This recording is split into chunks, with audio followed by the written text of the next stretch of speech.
My name is Olivia. I am 22 years old, and this is the story of how my family betrayed me on one of the most important days of my life. It's the kind of betrayal that doesn't just sting in the moment, it lingers rotting quietly in your chest, forcing you to question whether you were ever loved at all. I have carried it with me for years, and though I've learned to live with the scar, telling this story still makes my throat tighten. Because some wounds don't fade, they just wait. From the outside, my family looked ordinary. My parents ran a small accounting firm. We weren't rich, but we weren't struggling either. My older brother Daniel was their pride and joy. He was loud, charming, and full of charisma, the kind of person who could walk into a room and command attention without even trying. I, on the other hand, was quiet, shy. I buried myself in books and late-night studying and chasing perfect grades. My parents liked to joke that Daniel got their hearts and I got their brains. At family gatherings, they would beam when he told stories while I sat in the corner with my plate invisible. I used to tell myself it didn't matter, that one day, when I walked across that graduation stage, they'd finally see me not just as the quiet daughter, but as someone who had worked hard enough to be undeniable. That day finally came. Graduation. 4 years of sweat and sacrifice were about to be recognized. I woke up early, too anxious to eat breakfast, laying out my gown and cap with trembling hands. I wanted everything to be perfect. I imagined my parents in the audience cheering, taking pictures, finally proud. But when I walked into the kitchen, my parents were in a flurry of excitement, but not for me. My brother Daniel had just turned 21, and sitting in the driveway was his brand new car, a Tesla shining under the morning sun. They had bought him a Tesla. The keys dangled from his hand as he grinned ear to ear, my parents standing beside him like they had just won the lottery. My mother hugged him tightly, tears in her eyes, whispering about how proud she was of him, how he deserved it. My father patted him on the back like he had conquered the world. And me, I stood there in my cap and gown, my diploma hours away, and they didn't even look at me. When I finally spoke, my voice shook. What about me? My graduation. How am I getting there? My father frowned like the question itself was ridiculous. The car's for your brother Olivia. You can take the bus. The bus, my mother added quickly, as if that would soften the blow. We'll meet you there, sweetheart. Don't worry. I remember staring at them, my chest tight, the room spinning. All those years of staying up until 3 in the morning, crying silently when the pressure felt like too much, pushing myself harder than anyone else, reduced to a bus ticket. Meanwhile, Daniel, who barely scraped through classes, who never once had to fight for their attention, was being handed luxury on a silver platter. That bus ride was the longest hour of my life. I sat there in my gown, surrounded by strangers, trying to keep my tears from spilling over. People stared. A little girl asked if I was a princess. I smiled weakly and told her I was just graduating. Inside, I was breaking. At the ceremony, I scanned the crowd. My parents were late. I walked across the stage alone. My name was called. The applause was polite, and all I could hear in my head was the echo of my father's voice. You can take the bus. When it was over, I finally found them. They were gushing over Daniel's Tesla, showing it off to distant relatives, bragging about the purchase. No one even asked me how it felt to graduate. No one asked about my degree. No one asked about my future. That night, I lay awake, staring at the ceiling, my diploma on the nightstand beside me. I thought about my mother's tears for Daniel, my father's pride in his new car, the empty silence when I needed them most. And something inside me hardened. I realized in that moment that my family would never see me the way I longed for them to. They had chosen their golden child, and I was the shadow they barely acknowledged. If I wanted to be seen, if I wanted to be valued, I would have to carve it out myself. But I also promised myself something else, that I would never forget how they made me feel. That I would remember the sting of that bus ride, the humiliation of standing alone while they celebrated someone else. And one day, they would feel what I felt. They would know what it meant to be invisible. I didn't know how yet, but the seed of revenge was planted. In the weeks after my graduation, the sting only deepened. At first, I thought maybe the disappointment would fade, that my parents would realize how badly they had hurt me. But life at home carried on, as though nothing had happened. Daniel's Tesla became the new centerpiece of every family conversation. My father washed it on weekends like it was his own prized possession. My mother boasted to her coworkers about how responsible Daniel was, how he finally had a car that matched his potential. Meanwhile, I was left to sit quietly at the dinner table, nodding, while they made plans for Daniel's road trips, Daniel's job interviews, Daniel's everything. Not once did they ask me about my plans after graduation. Not once did they ask me how it felt to finally finish college. It was as if my degree didn't exist, as if I had vanished into the background. I tried at first to bring it up. I asked my father one night if he was proud of me. He didn't even look up from his plate. "Of course we are," he said flatly, as if checking a box. Then he turned to Daniel and launched into a lecture about keeping the car's software updated. My mother smiled and laughed, and I sat there in silence, heat crawling up my neck. It wasn't just neglect, it was erasure. And the worst part was that Daniel thrived on it. He relished every drop of attention, every indulgence. He teased me constantly, mocking me for taking the bus to graduation. "You should have asked for a picture," he laughed once. "It would have gone viral graduation day, but no ride home." My parents laughed with him as though cruelty was comedy. Each laugh chipped away at something inside me. Each smirk left another scar. So I learned to stop speaking. I withdrew, retreating into the corners of the house, into myself. I spent my nights alone in my room, scrolling through job listings, feeling the bitter taste of envy whenever I saw former classmates posting celebratory photos with their families, their parents' proud captions glowing beneath them. I longed for that kind of love, that kind of recognition, but it was clear I would never get it from my own family. And yet deep down a fire began to burn. I started applying to jobs, any jobs. I didn't care about the title or the pay. I just wanted out. Interviews were exhausting, and the rejections came hard and fast. But I didn't stop. Because every rejection fueled something inside me, the determination to never need them again, to prove that I could stand on my own. Eventually, I landed an entry-level position at a small marketing firm. The pay was modest, the hours long, but it was mine. My first day on the job, I sat at my desk staring at the computer screen and felt something I hadn't felt in years: hope. But even as I built my new life, the old wounds stayed raw. Every holiday, every visit home was a reminder. The Tesla always parked front and center, gleaming like a shrine. My achievements went unmentioned, invisible. And though I smiled politely, played the role of the dutiful daughter, inside I was seething. I began keeping a journal, pouring out the things I couldn't say aloud. Page after page of anger, of sorrow, of betrayal. Sometimes I cried as I wrote, the tears staining the ink. Other times I wrote with such force that the pen ripped through the paper.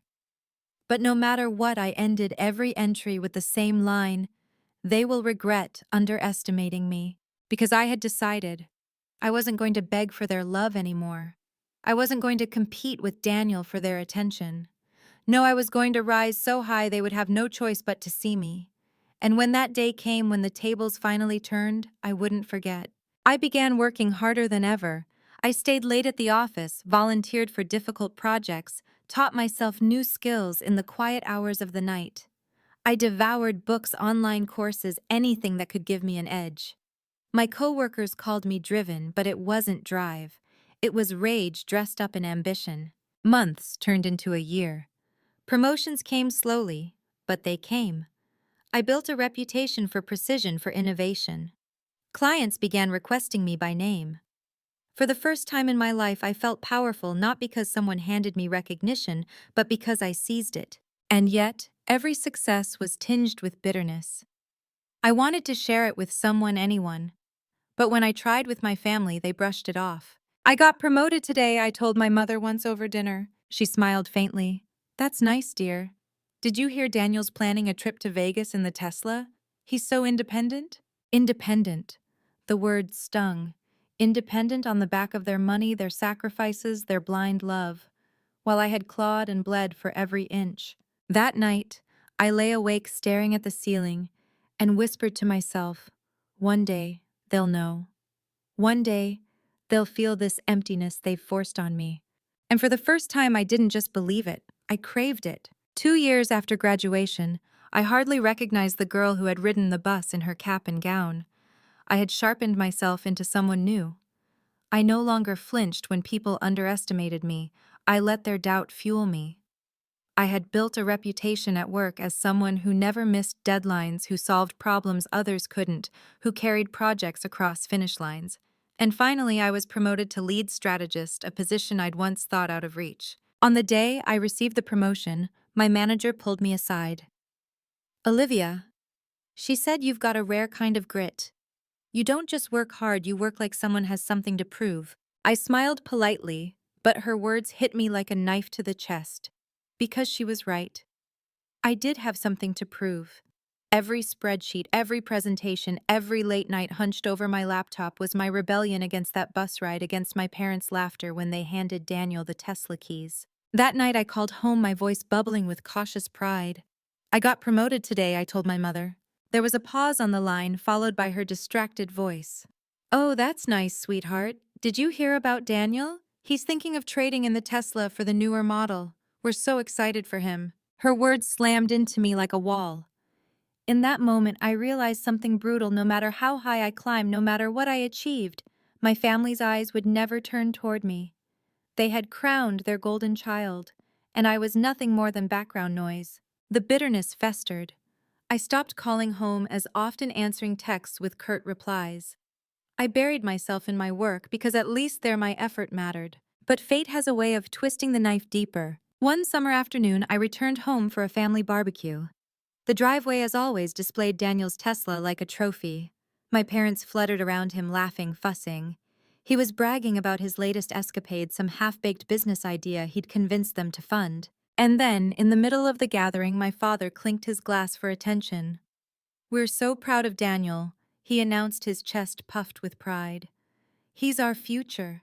We've invested in his dreams because we know he'll make this family proud." I felt every word like a slap. Their future, their pride, their investment. I stared down at my plate, hands trembling, forcing myself not to speak. Because if I did, the fury boiling inside me would spill out, and I wasn't ready to show them that side of me yet. But inside, something snapped. I had worked myself raw-clawed for every inch, and still they poured their love and money into Daniel's fantasies. And the cruelest part, Daniel didn't even appreciate it. He basked in their praise like it was his birthright, sneering at me whenever our eyes met. He thrived on my invisibility, wearing their favoritism like a crown. That night, I went home and opened my journal. My pen dug so hard into the paper I nearly tore through the pages. I wrote until my hand cramped, pouring out every ounce of rage, every memory of neglect, every humiliation. And when I was done, I wrote one final sentence in bold, jagged letters. I will not be invisible forever. They will see me. They will regret this. Over the next year, I transformed that rage into power. I took risks at work, risks others were too afraid to take. I pitched bold campaigns, negotiated contracts with stubborn clients, carved my name into spaces where no one thought I belonged. My career skyrocketed. But at home, the divide grew. My parents called me independent in that dismissive way that meant we don't have to worry about you. They funneled more money into Daniel's ventures, bailed him out when his ideas failed, cheered when he announced his next scheme. It wasn't favoritism anymore, it was worship. And then came the twist I never saw coming. One evening, after a long day at the office, I got a call from my mother. Her voice trembled. "Olivia, it's Daniel. He's in trouble." My heart clenched, a storm of conflicting emotions crashing through me. She explained quickly. Daniel had gotten into debt, heavy debt. Creditors were circling, threatening legal action. And my parents, they had emptied their savings to bail him out. "We didn't know who else to turn to," she whispered. "You've always been so responsible. Maybe you could lend him something, just until he gets back on his feet." My blood turned to ice. The same parents who had made me ride the bus to my own graduation, who had poured every ounce of their love and money into my brother, were now asking me, the daughter they ignored, to save him. In that moment, the seed of revenge that had been growing inside me for years finally bloomed. Because I realized something crystal clear: this was my chance. I could say no. I could let them taste the desperation they had forced me to swallow all my life. I could make them feel what it was like to be invisible, to cry out for help, and hear only silence. And I knew I would, but I also knew I had to wait. I had to be patient, because revenge, like success, is sweeter when it's undeniable. When my mother's call ended, I sat in silence for a long time, my phone lying heavy in my palm. Her voice had trembled with desperation, the same woman who had once told me to just take the bus while she cried tears of joy over Daniel's Tesla. And now she was begging me to save him. I should have felt pity. He was, after all, my brother. Blood is supposed to matter. Family is supposed to matter. But all I felt was a strange, burning calm.